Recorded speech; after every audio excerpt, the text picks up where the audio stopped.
I heard that. So a group of 10th grade students responded to a survey that asked which math course they are currently enrolled in. The survey data was broken down as shown in the table above. Which of the following categories for approximately 19% of all surveys responded? So this is the hard part. They've given us some categories, and we're going to have to do a little bit of math to figure out which one of these categories is 19% of, and here's the clue, of all survey respondents. So all survey respondents is the grand total. How many people did this thing? Okay.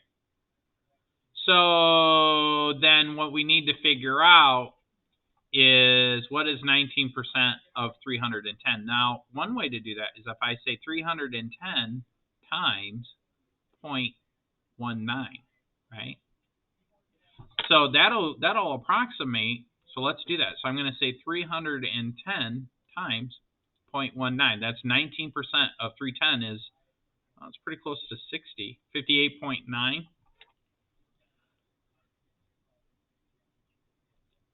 58.9. Now, if you look, we have this and we have this. Those are both pretty close. Which one do you think is the closest? 59. What is 59? Males that are taking geometry. That is the answer.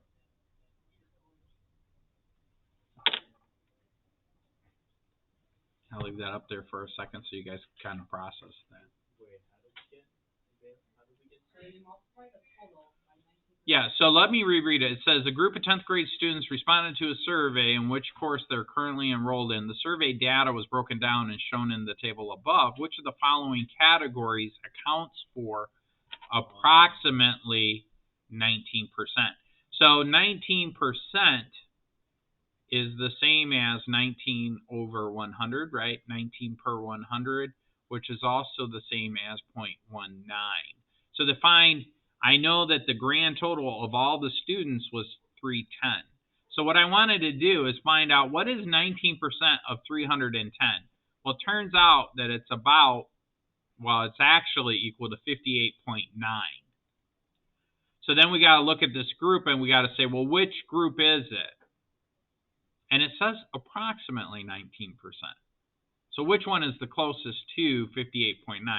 Well, it's this group here, 59 kids, male geometry. So males taking geometry. Does that make sense? Yeah. And they, somebody could have, if they had the category females that take algebra and geometry, that would be, well, no, that'd be too much. But there might be a combination too, where they say this group or that group. So you got to go through and find the one that's closest to 58.9. In other words, none of these numbers work, but there might be two categories that you add up that would account for 19% of the total population. So that's why you always got to do the math.